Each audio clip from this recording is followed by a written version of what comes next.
feel of the pulse, and how the feel of the pulse goes along with the harmony. Rachmaninoff is a composer that has the ability of writing an enormous amount of notes under one harmony. So like in the etude I'm playing tomorrow, the E flat minor, the climax of it doing this,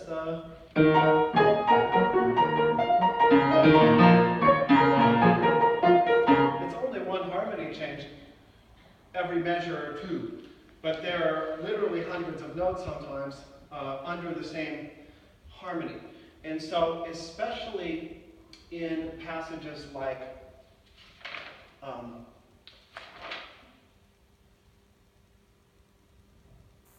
this, which is an extremely long phrase. The last time I checked, I think that this phrase starts here and ends here. And I think it's 28 measures long, that phrase. So it's a fascinating phrase. And the way he makes it is by chromaticism. Every time you think it's going to be over, he slides into a new key. And that's how he, then you think it might be over here, and he slides into a new key. Then you think it's over here, and he slides into another key. And he keeps going and he keeps going. Why is it important? So that while you're playing all of these arpeggios, you're hearing the color of the harmonic progression.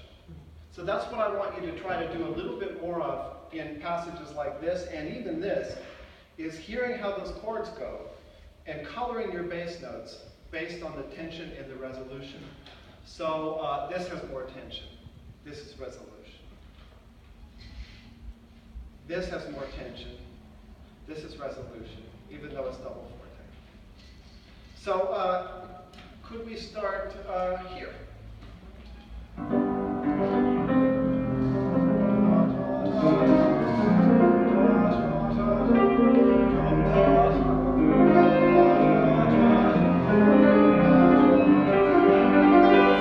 That's already a bit better, Caleb, thank you. And I would say don't be afraid of the bass notes, because when you're playing with orchestra, people don't really hear all that much of the arpeggio when the whole string section is doing this. What they hear most of is the bass. So I always advise people in this concerto really to use plenty of bass, because that's all anybody's really going to hear in a full orchestra setting. So you can play out more with your pinky finger in your left hand. Let's try one more time.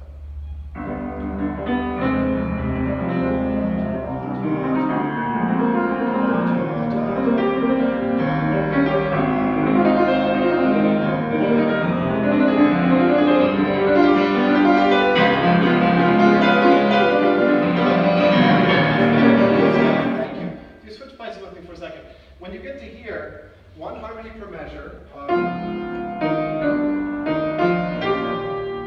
try to feel only one pulse per measure. It's sort of hard because of what's written. But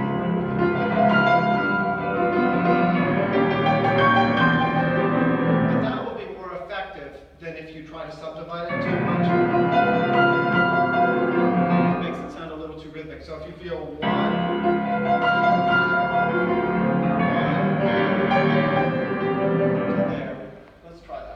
so free arms, let your arms glide a little bit.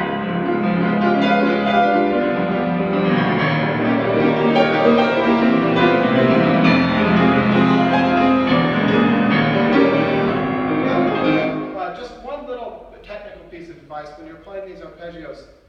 See if you can feel your arm moving laterally a little bit more. Try to avoid too much landing on the bottom of the key. If you do too much of this, your arm going here, it makes it harder to make your neck shift. So let your bass get a little more in the center and aim a little more for the top of the arpeggio.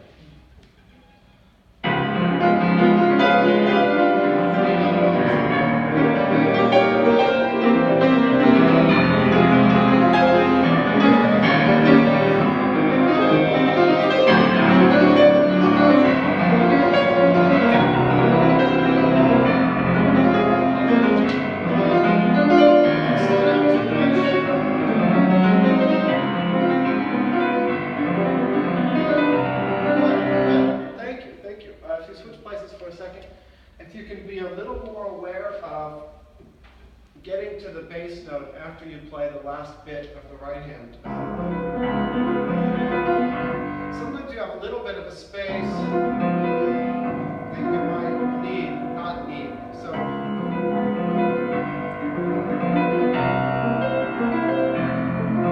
just think about the coordination of the top to the bottom. We could start maybe anywhere in here that's comfortable.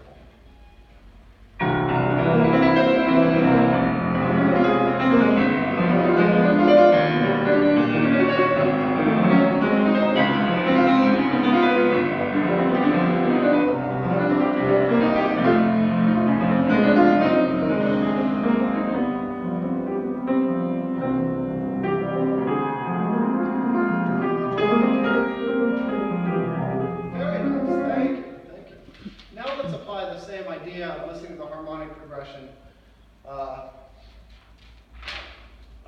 here. It's the same thing, kind of thing. It's just louder. So let's try it from right there.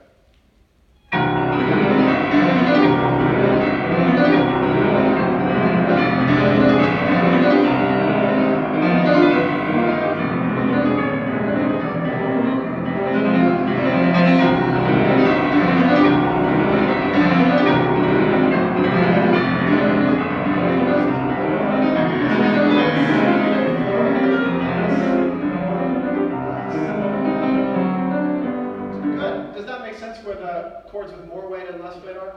Pretty much, the ones with more weight are the dominant chords. And the ones that resolve, that's dominant, that resolves, that's dominant, that resolves, that's dominant, that resolves. He loves, in this music, going through cycles of dominant tonic chords. So he's tonicizing all these different keys. And the word tonicize means you temporarily go to a new key for maybe a measure or a half measure, and then you return to where you were coming from. So it's a little thing that composers do, especially in romantic music. And Rachmaninoff does it all over the place. So if a music theorist was to go through this music and do a Roman numeral analysis of all the chords, they'd have all of these different implications of keys and things like that. Very good. Let's go on to here.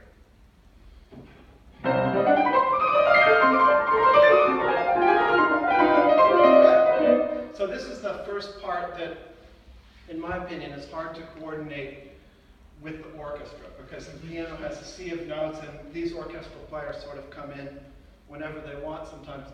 You can help by giving beats 1 and 3 strongly. So I do it.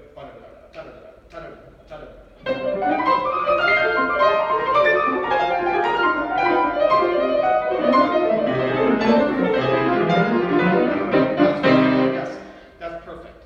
Because the orchestra, it's that beat 3 that sort of is the launch for their motive. Does that make sense? Mm-hmm. Great. This was very good. Let's go to the second theme here.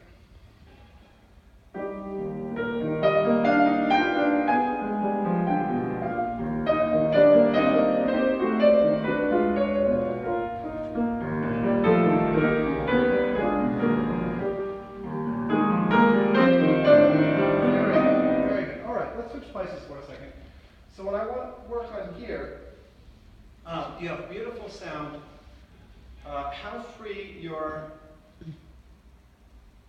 the center of your arm can be while you're playing.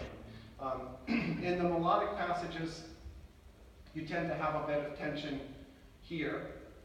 And so I want to work on this joint feeling a little bit more flexible.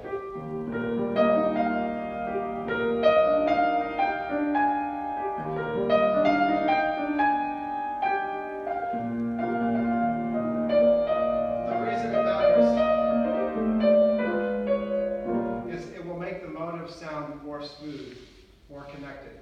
It's always a challenge in Rachmaninoff with all of the octaves to have them not sound like octaves, to make them sound like melodies.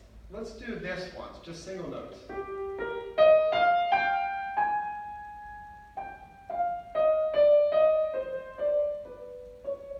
Let's just work on that.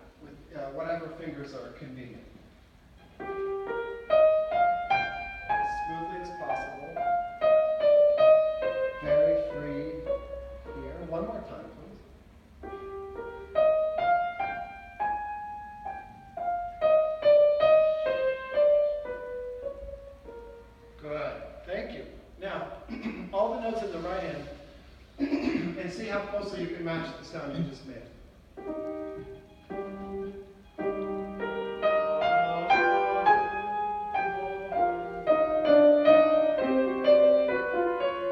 That's lovely. It's already a lot better.